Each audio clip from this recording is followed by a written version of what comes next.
Good afternoon and welcome to the virtual meeting of the Development Panel of Allerdale Borough Council. My name is Lee Jardine and I'm the Democratic Services Officer, and for the purpose of this meeting I'm also the host. I'll be assisting the committee with the use of technology to manage the process of the meeting. I won't have any control over the meeting, and the meeting will not begin until instructed by the chair. The meeting is currently being live streamed on YouTube and a recording will be made available afterwards.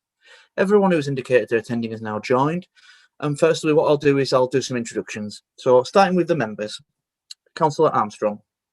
Councillor Carol Armstrong, good afternoon. Councillor Coburn. Good afternoon, Councillor Nikki Coburn. Councillor Daniels. Good afternoon, Councillor Alan Daniels. Councillor Fairbrother. Good afternoon, Councillor Janet Fairbrother. Councillor Granger. Good afternoon, Councillor Malcolm Granger. Councillor Hedworth. Good afternoon, Councillor Hedworth. Councillor Horsley. Good afternoon, Councillor Horsley. Councillor Kirkbride. Councillor Adrian Kirkbride, good afternoon. Councillor Lynch. Good afternoon, Councillor Elaine Lynch. Councillor Mumby.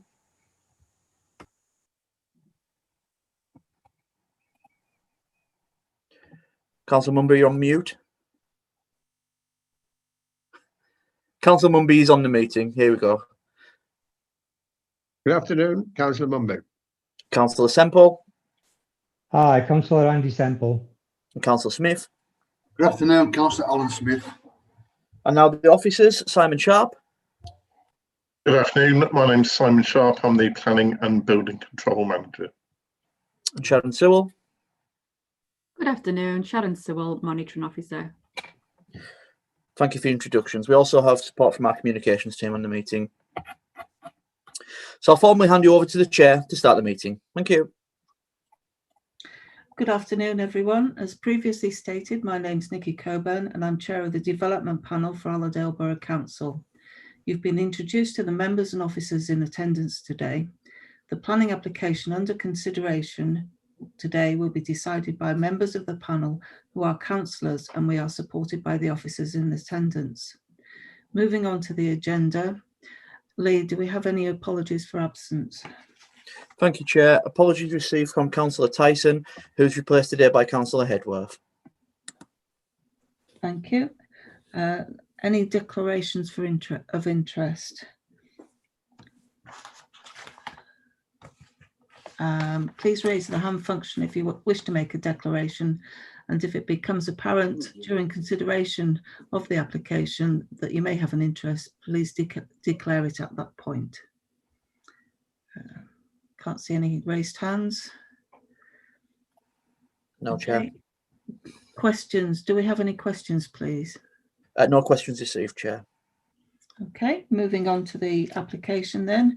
This is FUL/2020/0224, replacement machinery store and silage pit building at Swinstead Farm, Abbeytown.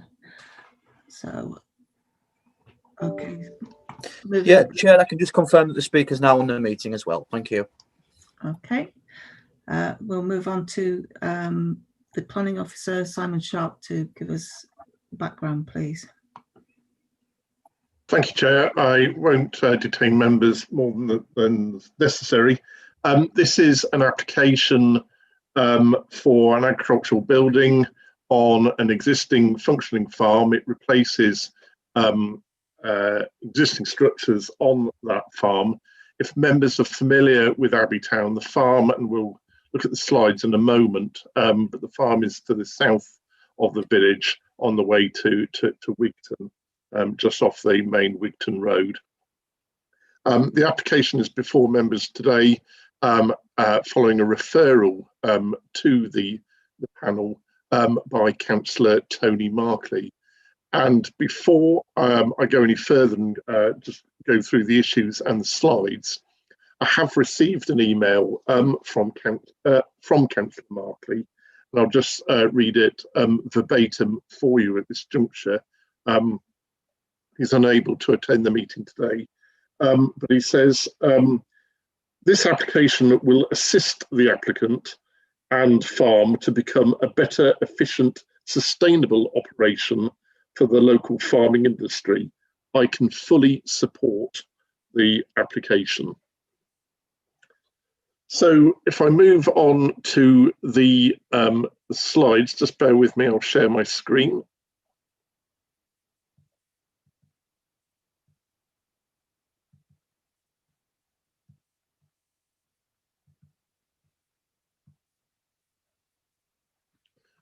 Can members see the screen now? Yep, getting nods, thank you. So on this slide, if members can see my cursor, this is the side road. The main road from Abbeytown to the north to Wigton is just here to the east. This range of buildings here is the farmhouse, which is actually listed. You'll see that in the photographs. And there are a range of modern agricultural buildings associated with the operation of the farm. You can see from the blue line, which disappears off screen, that all of the area around the application site is within the applicant's control. It's all part of the functioning farm. So this slide is multicolored, but what it does show is the relationship of existing buildings, including the silage pit, which you'll see in a moment on the screen. Previous proposals, which have been granted, that's the purple, the sort of mauvey purple line, and then the proposed building, which is in the red shot, complete next to a previously consented building. And here is, sorry, just to give you a reference, here is the listed building. So it's a modern agricultural building, typical steel framed building, essential for modern agricultural purposes. Clearly, as members, you'll know that policies in the local plan, the adopted Part 1, specifically Policy S14, which is referenced in the officer's report, are very supportive of proposals that are of benefit to the rural community. Obviously, farming is a huge part of that rural economy, and we need as a council, which is reflected in local plan policies, to respond to changing farming practices, the continuing mechanisation of farming, and obviously older, more traditional buildings just don't cut it as viable functioning buildings for modern farming, with the need to manoeuvre machinery around. And on this particular instance, the eaves height is there to enable trailers to actually tip with the silage inside the building. So that's why the eaves height is set as it is, but also just for modern cleanliness and welfare and functioning reasons for a modern farm. So members will be familiar with these modern steel frame buildings. They are an intrinsic part of modern farmyards, and this would be no different. So that's the gable end of it. So they are traditional forms, traditional gabled forms, but just more modern in appearance and larger than the old rendered and stone barns of times ago.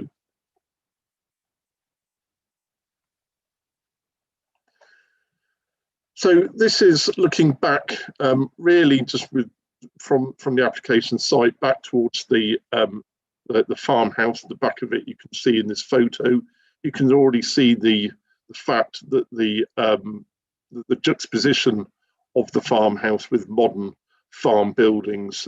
So that relationship will continue, but it's also part of the prevailing character of this farmstead. And as you'll see in the officer's report, when you're thinking about the tests of Section 66 of the Listed Buildings Act, about preserving the setting of listed buildings, which is then reflected in Policy S27 of our local plan Part 1, the setting, preserving the setting of listed buildings is not only about the architecture and the history of those buildings. It's also part of that functional setting, the physical setting. And if members think about it, the functional setting of a farmhouse is a functioning farm. And to actually preserve that setting, you need a viable farm to maximise that functional setting of a farmhouse. So that's why, although they are modern buildings, they're actually preserving that functional setting by keeping a viable farm on this farmstead. So here you can see a view back towards the road from the silage pit. You can see the modern agricultural building in front of you, and to the right where the other consented building is. This is the street view. So we're looking east here. So we're looking back towards, at the end here is the T-junction with the main road between Wigton and Abbeytown. Abbeytown to the left, to the north, Wigton to the south, to the right. You can see that already the setting from the frontage is characterised by modern agricultural buildings, and there's the listed farmhouse. So just dwell on that for a second so members understand that prevailing relationship. It's not a case where you've got a traditional crew yard and you're introducing a first new modern building. That's not the case. And the other thing to say is that the most sensitive receptors here are the roadways, and the new building, the proposed building, is actually set back here. So there are existing buildings already on the frontage. So this is the view looking back. You can see the fells. So you're looking south from the farmhouse. You can see the fells on the horizon. You can see the silage pit. And so if you can see my cursor, members, the new building will follow an alignment to the left here.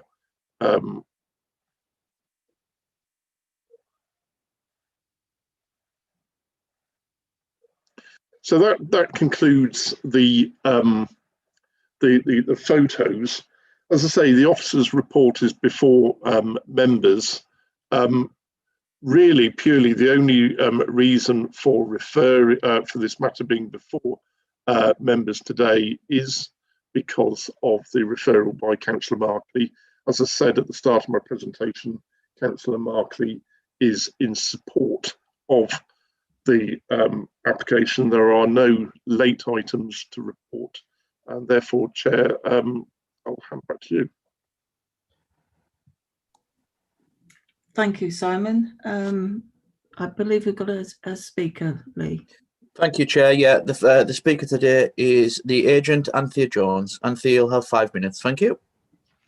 Hello, thank you for allowing me to speak. I won't need 5 minutes. It's just really to give you a bit of a history on this. Obviously, we've the scheme that we've ended up with, that's actually scheme number 3 for this site. We submitted the original scheme, which was the purple area that was highlighted on Simon's plan that he showed.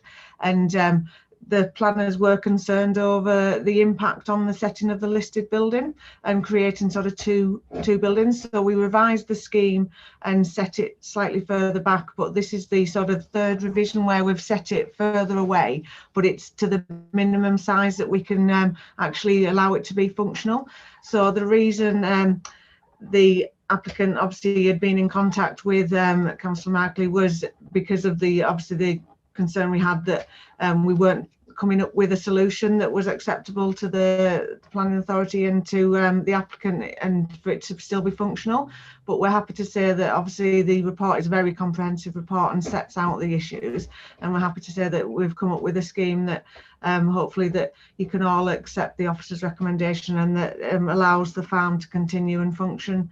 And I'm here really just to answer any questions if you've got any questions, really. Thank you very much for listening. Thank you.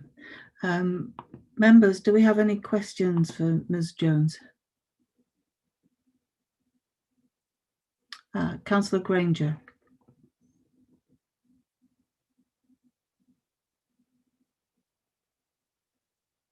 Thank you, Madam Chair. Hello, Andrea. How are you? How are you? I'm good, thank you. Yeah, I'm just keeping busy. The only thing I was dubious about, are you convinced that the existing drainage scheme and system is adequate for the new development? Yes, the existing drainage system, there's obviously on that site, there's an existing building which uses the system which will be removed, and the slurry store that doesn't actually, sorry, not slurry store, the silage pit doesn't currently have any sort of system, and it does sort of leach away. So this will be a drastic improvement on the surface water, because obviously we're going to have the system that the down pipes will go into the existing system. So we should see an improvement in that area, because it will be managed instead of at the moment it's partially unmanaged by the existing silage pit. Can I have a follow on, Madam Chair? Yeah, certainly. Andrea, this is the way farming's going now, because especially with the environmental carry on, sheds have got to be covered over, silage pits have got to be, slurry tanks have got to be. So, in your opinion, this will tick all the boxes for you? Yes, it will, because we need to be covering them. And as you say, that's the way it's sort of going from both the Environment Agency and Natural England. So rather than covering what we had, we wanted to make it more functional, and which is why we've put in the revised this application, so that we can contain the silage pit under a covered area, so complying with Natural England and Environment Agency requirements that are coming forward. Thank you, Anthony. Thank you. Right, thank you. I don't see any more hands up. Therefore, we'll move on to questions from members to the planning officer. Thank you very much. Thank you.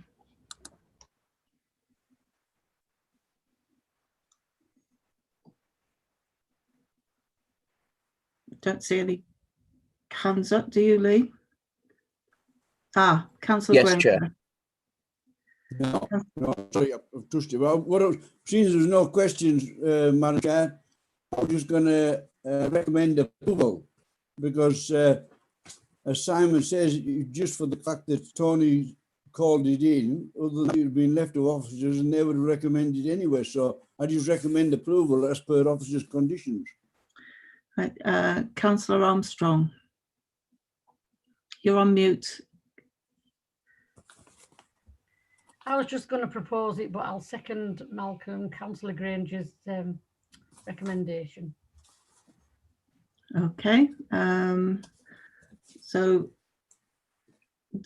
does anybody want to move into debate at the moment? Councillor Granger? No? You've taken your hand down. No, it wasn't debate. No? Move the vote, Chair. Yeah, I think we'll move on to the vote. So, Lee, if you would like to take over now.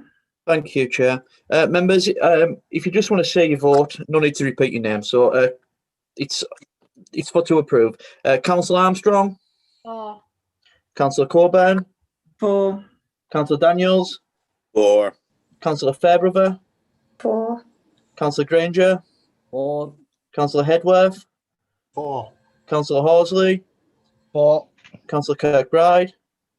For. Councillor Lynch? For. Councillor Mumby? For. Councillor Semple? For. Was that four? Sorry, can you repeat that? For. Thank For. you. Councillor Smith? For. Thank you. Chair, it's unanimous. All in favour. Thank you. For the avoidance of doubt, then, planning permission's been granted subject to the conditions for planning reference number FUL/2020/0224. Thank you. I think